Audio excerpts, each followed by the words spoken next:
Sabe aquele cansaço que parece que não vai embora, não importa o quanto a gente descanse? Pois é, isso pode ser um sinal de alerta do nosso corpo. Hoje, a gente vai dar uma espiada no guia de um farmacêutico para decodificar um desses sinais mais comuns, a anemia.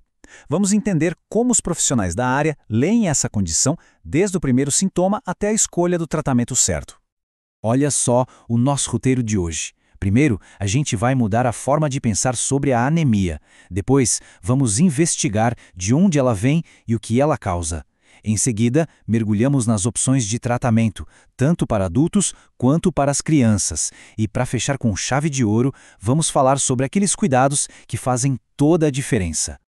Então vamos lá, começando com a ideia mais importante de todas. Essa primeira parte vai com certeza mudar a forma como a gente enxerga a anemia. Tá aqui a virada de chave, a ideia central. Anemia não é a doença em si, é o alarme. Pensa nela como se fosse a luz de advertência no painel do carro, sabe? Ela não é o problema no motor, mas está ali, piscando, para te avisar que algo mais sério precisa de atenção imediata. Falando de um jeito mais técnico, anemia significa que o número de glóbulos vermelhos no sangue diminuiu. Mas para ficar mais fácil, vamos imaginar o seguinte.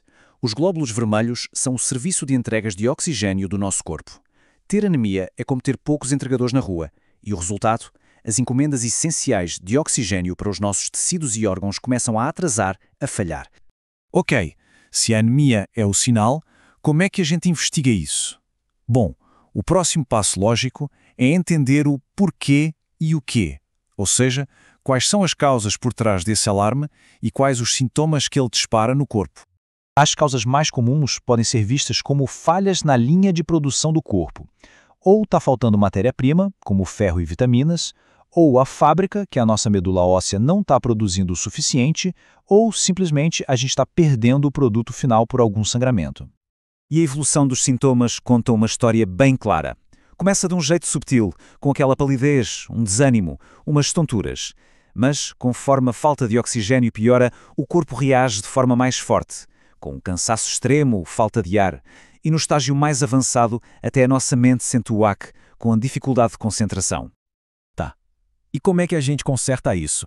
Agora vamos abrir o manual do farmacêutico para dar uma olhada nas principais opções de tratamento para os adultos.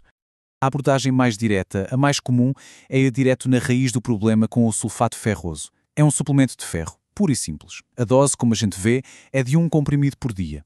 Mas o segredo está no timing. Tomar antes de uma refeição ajuda o corpo a absorver o máximo de ferro possível. É por isso que ele costuma ser a primeira escolha. Mas muita atenção aqui, porque tem as letrinhas miúdas que são super importantes. Esse tratamento não serve para todo mundo. Pessoas com inflamações intestinais ou com hemocromatose, que é quando o corpo acumula ferro demais, devem evitar. E também é bom saber dos efeitos colaterais, como enjoo ou prisão de ventre. E o escurecimento das fezes é super normal, totalmente esperado. Uma outra estratégia é usar uma abordagem combinada, um polivitamínico. A lógica aqui é muito inteligente. Além do ferro, ele traz vitaminas e até ginseng. O objetivo é duplo: repor o ferro que falta e, ao mesmo tempo, dar um gás na energia para combater o cansaço. A dosagem reflete isso, sabe? Começa mais forte e depois diminui para manutenção. Claro, né? Com mais ingredientes, a lista de cuidados e avisos também muda. O ginseng, por exemplo, exige atenção em quem tem pressão alta, e os efeitos colaterais podem ser diferentes, tipo insônia ou nervosismo. É um exemplo perfeito de como cada tratamento precisa ser pensado individualmente. E para os pequenos? Bom, aí as regras do jogo mudam completamente. O tratamento da anemia em crianças é outra história. Exige fórmulas e doses totalmente adaptadas para elas. Uma opção bem comum para crianças é o Cedol.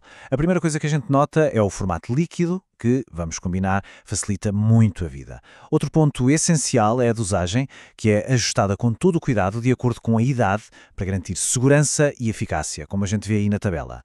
E claro, existem cuidados específicos. Crianças com diabetes, por exemplo, devem evitar. Os efeitos colaterais mais comuns são na barriga, tipo azia ou diarreia. É aquele tipo de informação fundamental para pais e cuidadores ficarem sempre de olho. Outra fórmula infantil bem conhecida é o biotônico Fontoura.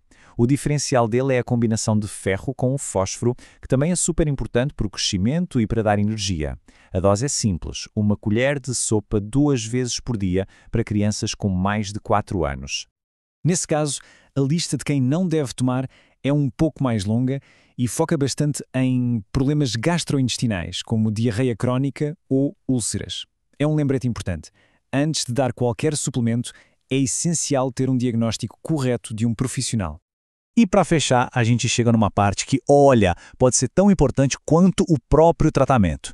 Não adianta só tomar o suplemento, tem que saber como e quando tomar para garantir que ele realmente faça efeito. Muita gente não sabe disso, mas vários alimentos e remédios que a gente usa no dia a dia podem sabotar o tratamento com ferro. Laticínios, café, antiácidos, até suplementos de cálcio, tudo isso pode atrapalhar a absorção do ferro. Por isso que o horário é tudo. O suplemento de ferro tem que ser tomado longe dessas coisas para funcionar direito. No fim das contas, o que a gente pode concluir? Que, embora existam opções bem definidas, navegar por elas, lidar com os efeitos colaterais e evitar as interações perigosas é uma tarefa complexa. É por isso que a orientação de um farmacêutico ou de um médico não é só uma ajuda, é fundamental. E para a gente terminar, fica uma reflexão. Se o cansaço e a palidez não são a doença, mas sim o sinal, qual é a mensagem que nosso corpo está tentando nos enviar?